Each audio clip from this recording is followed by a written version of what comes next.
ايه ده؟ ايه ده يا منى الاختراعات دي؟ طب تعالي كده بصي. بصي، شايفه ايه اللي بيحصل؟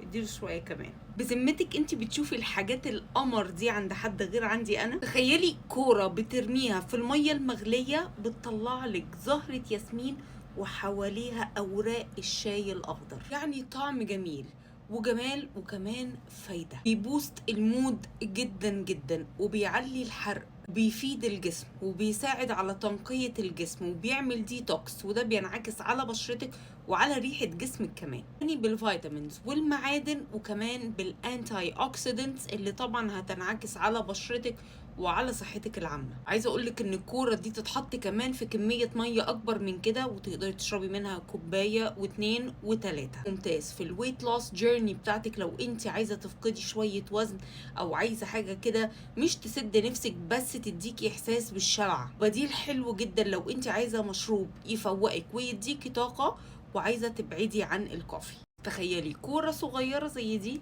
تعمل المشروب ده. دلعي نفسك وجربيه.